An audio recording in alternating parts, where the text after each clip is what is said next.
going to talk now about the pound-for-pound king of boxing. That is the one and only Terence Crawford, who we haven't seen in the ring for a long time since he beat Errol Spence. I think that was back in July. He looks set, though, to announce a bit of a super fight for him as he moves up to 154 pounds to capture a belt at another weight class and take on Israel Madrimov, the new champion. I like this fight. His Excellency Turki Alalshikh's the reason this fight is going to happen. I think it will be the first time that Saudi money will push a fight in the States as opposed to fights being in Saudi Arabia. And I guess for His Excellency, this is a coup. I mean, when you're getting the pound for pound number one, shaking hands with you, making a deal happen. I mean, this is all good stuff. He's right here in the Big Apple, New York. I'm going to see him tomorrow. This is exciting times for boxing. Exciting times, though, for Terence Crawford. Indeed. And as someone who's had the privilege of an audience with His Excellency Turki Alalshikh, they have massive plans. I think when I first heard how big their plans were, I wondered how far they would follow through. I think it's extraordinary what they want to do. I think we have a lot to thank His Excellency Turki Alalshikh for. I think I talked about smoke and mirrors earlier, which promoters have used in the sport for a very long time.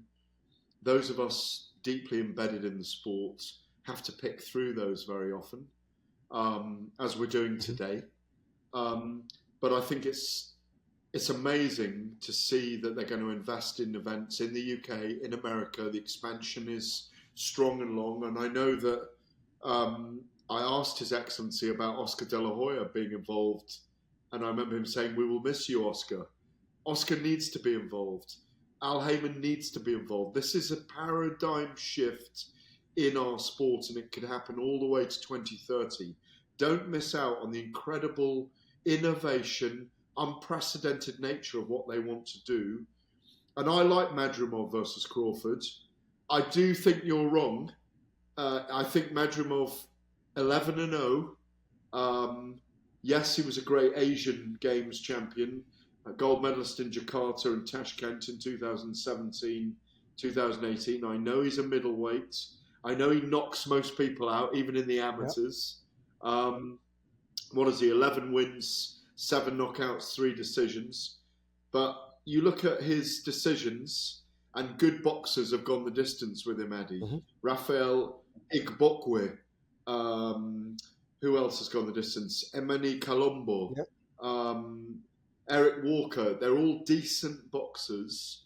Crawford is a boxer, pugilist specialist, as Lennox Lewis would say. And I just think it's going to be Bull and Matador.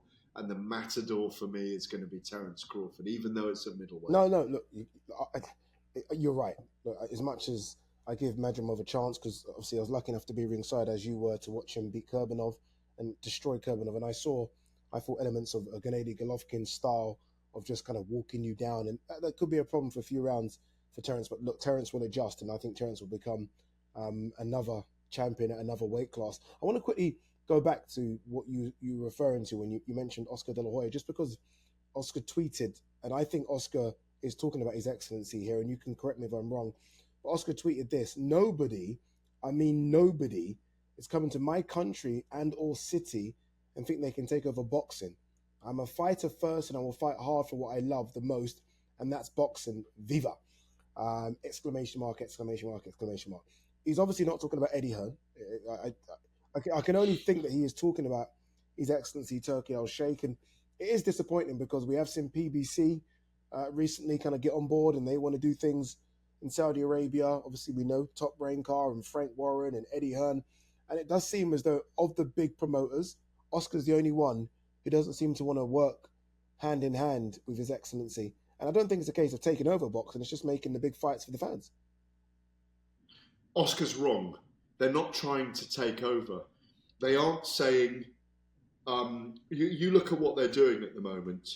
Tyson Fury and Alexander Usyk are being paid enormous fees, enormous purses to fight for the undisputed title. They're not getting a percentage of the gate and the takings on pay-per-view. They're getting an enormous amount of money that may make a profit. We don't know yet. That's the normal practice, isn't it? You get a purse, and then you get a percentage of the takings. They are investing in the sport to make it better. This is no question of trying to take it over. They're not trying to destroy the sport. You can't destroy it. They might change the shape of it. They might create tournaments in every weight division.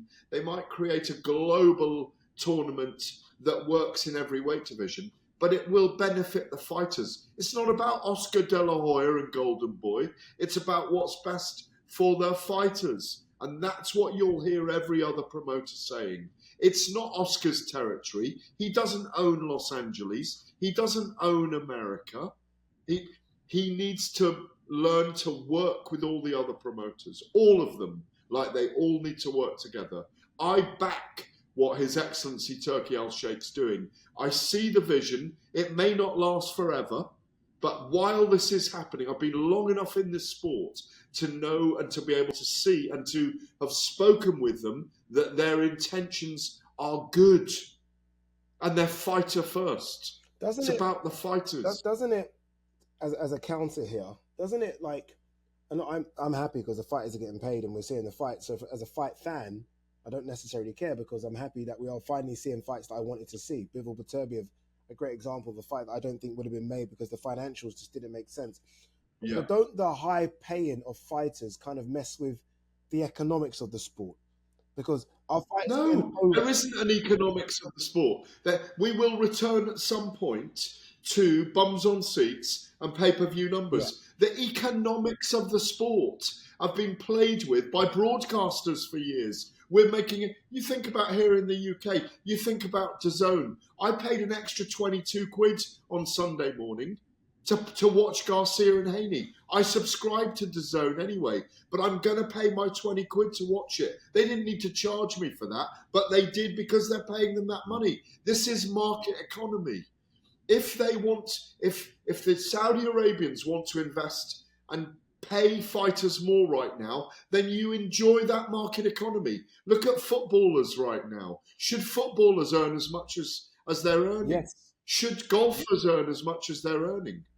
Yes. No. What you're talking about? If you're talking about footballers in Saudi and footballers in golfers in the live tournament. No, everywhere. I mean everywhere. No, I know what you mean. I just wonder. My only fear is, like, if it does stop and eventually everything comes to an end, what's going to happen when fighters... How much bigger will boxing be? It will be on the front foot, not the back foot anymore. We're just talking about a crossover star being made in Ryan Garcia. And that's what Oscar De La Hoya is celebrating, saying, look, we can do this with an event of this nature and of this stuff. Of course you can.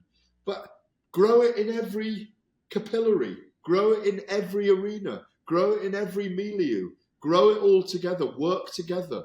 It's not going to make Oscar De La Hoya poorer for working with the Saudi Arabians. No, you're correct. I just want to quickly get back onto topic because we've moved on to Oscar and His Excellency rather than obviously talking about the pound-for-pound king, Terence Crawford, who is back and again is working with His Excellency to make sure that this fight does happen. In terms of a fight that we had hoped Crawford would take, this isn't the one, isn't it, though? I mean, I'm happy to see Crawford back in action, but no one was screaming for Crawford versus Madrimov. No. It's an unusual pick. No one was. It's an unusual pick. It works. I'd like to have seen Terence Crawford against Saul Canelo Alvarez, which I think is a great fight, or David Benavidez. We're yet to see him against Jaime Munguia in a week's time, 2 weeks' time. On the Star Wars Day, may the 4th be with you.